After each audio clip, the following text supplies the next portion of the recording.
नमस्कार मित्रों, स्वागत है आप सभी का पीसीएस हिंदी प्लेटफॉर्म पर। काफ़ी लंबे वक्त के बाद मुलाकात हो रही है, तो इसके लिए तो सबसे पहले माफ़ी चाहूँगा आप लोगों से।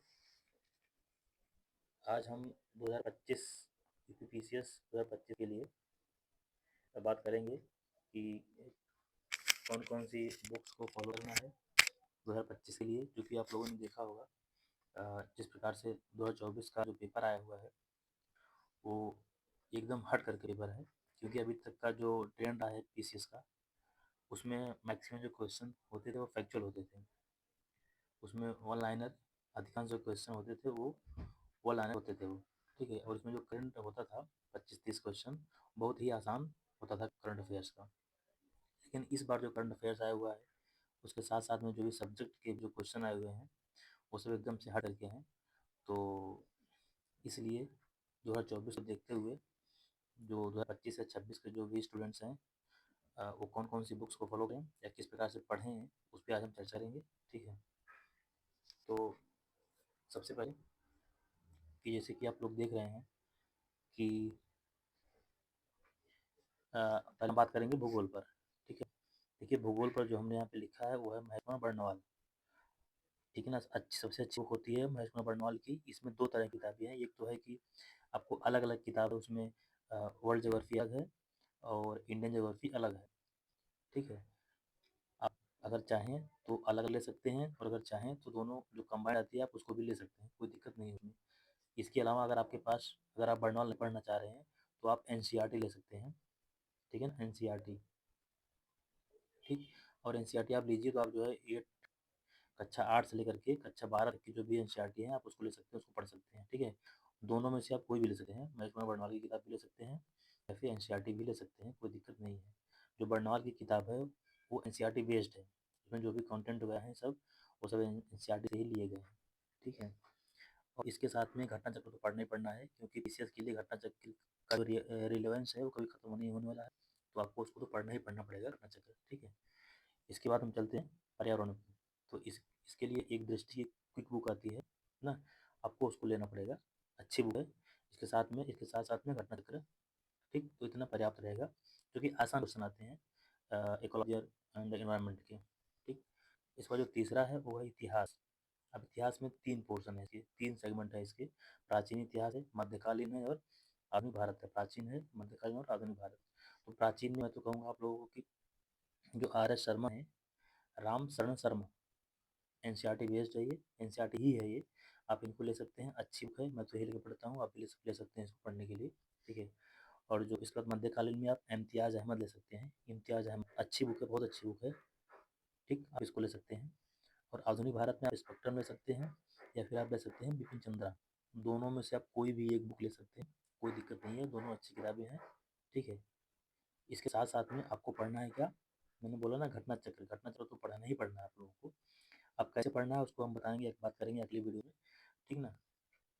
इसके बाद फिर आगे देखिए, इसमें है क्या, राज्य व्यवस्था पॉलिटी। तो राज्य व्यवस्था के लिए जो सबसे अच्छी किताब होती है वो लक्ष्मीकांत है। हालांकि आप इसके अलावा अगर आपके पास दृष्टि होगी तो आप उसको भी पढ़ सकते हैं, लेकिन मैं आपको सजेस्ट करूँगा आप लक्ष्मीकांत पढ़िए, अच्छी बुक है, आसान भाषा में लिखा गया है, ठीक है, लक्ष्मीकांत। साथ में आप रखिए बेयर एक्ट है, बेयर एक्ट का, ये भारत सरकार का है, बेयर एक्ट है। इसमें जितने भी आर्टिकल्स हैं, सब आर्टिकल्स हैं, सब इसमें दिए रहते हैं। मैक्सिमम जो क्वेश्चन आते हैं पीसीएस में वो बेयर एक्ट से हूबहू किए जाते हैं, ठीक है ना। तो बेयर एक्ट आपको, अगर आप लक्ष्मीकांत पढ़ रहे हैं, पॉलिटी की कोई भी किताब पढ़ रहे हैं, तो आपके हाथ में बेयर एक्ट होनी चाहिए। इसके साथ में घटना चक्र तो पढ़ना ही पढ़ना है, ठीक है। फिर उसके बाद अब आते हैं हम जो है अर्थव्यवस्था पे। देखिए, अगर आपने 2024 का पेपर देखा होगा या पेपर आपने दिया होगा पीसीएस का, तो उसमें लगभग लगभग 27 क्वेश्चन जो है इस बार अर्थव्यवस्था से आए हुए हैं, और अच्छे क्वेश्चन हैं अर्थव्यवस्था के, जो भी इकोनॉमिक्स के क्वेश्चन आए हुए हैं वो अच्छे हैं। कहने का मतलब कॉन्सेप्चुअल क्वेश्चन, समझदारी बेस्ड क्वेश्चन है। अगर आपके पास समझदारी अच्छी है अर्थव्यवस्था की, इकोनॉमिक्स की, तो आप जो है अच्छा कर पाए होंगे, अदरवाइज जो है आपके क्वेश्चन गलत हुए होंगे, ठीक है। तो इसलिए अर्थव्यवस्था यानी इकोनॉमिक्स है उसको आपको अच्छे से पढ़ना है। उसके लिए जो सबसे अच्छी बुक है वो दृष्टि की क्विक बुक है, आप उसको ले सकते हैं, ठीक है। तो साथ में घटना चक्र तो पढ़ना ही है, वो तो है ही। फिर आते हैं विज्ञान पे। देखिए विज्ञान जो है बहुत आसान आता है, वन लाइनर क्वेश्चन आते हैं विज्ञान साइंस के। तो इसके लिए जो लूसेंट है, लूसेंट और घटना चक्र ये दोनों पर्याप्त हैं, ठीक है।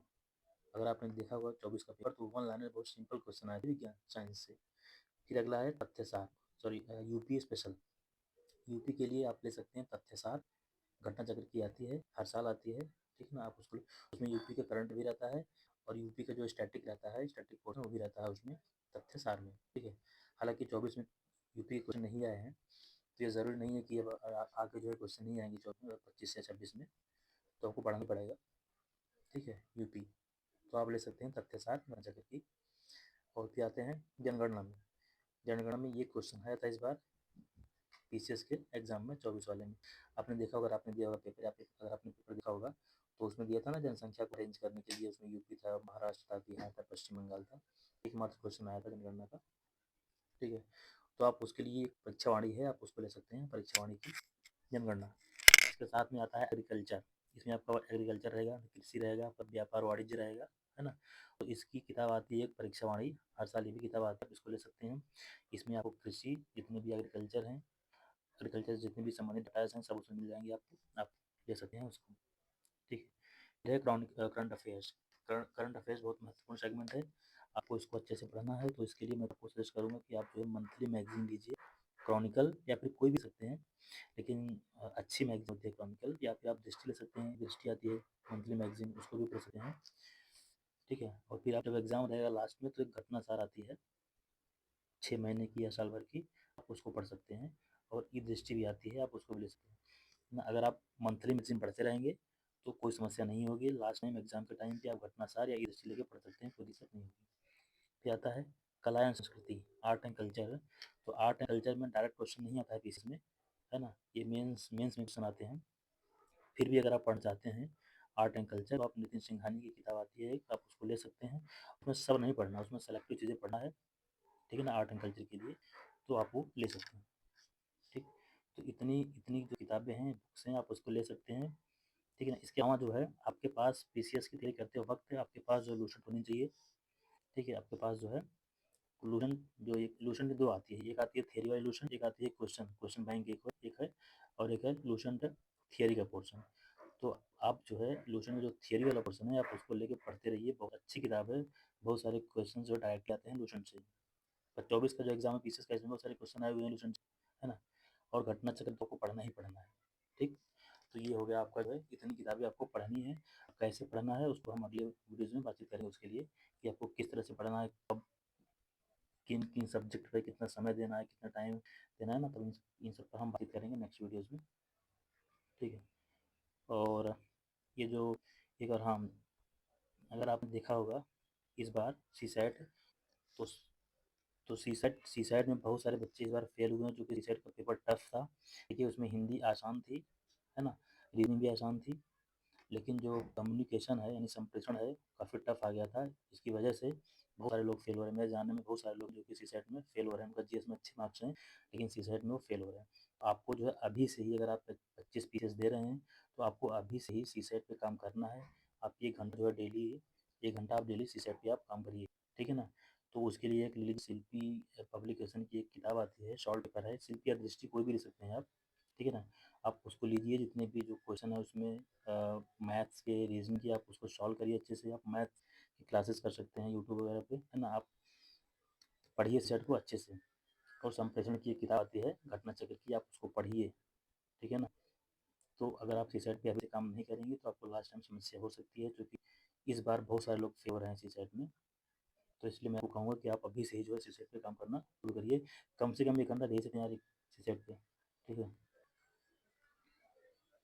या इंग्लिश माध्यम के लिए जो भी इंग्लिश में प्रेफर करना चाहते हैं, तो उनके लिए किताबें हैं। ज्योग्राफी के लिए वही सेम सेम है, उसमें कोई अंतर नहीं है, जो हम बताया गया हिंदी माध्यम में वही यहाँ पे इसमें भी लिखा गया है, ठीक है।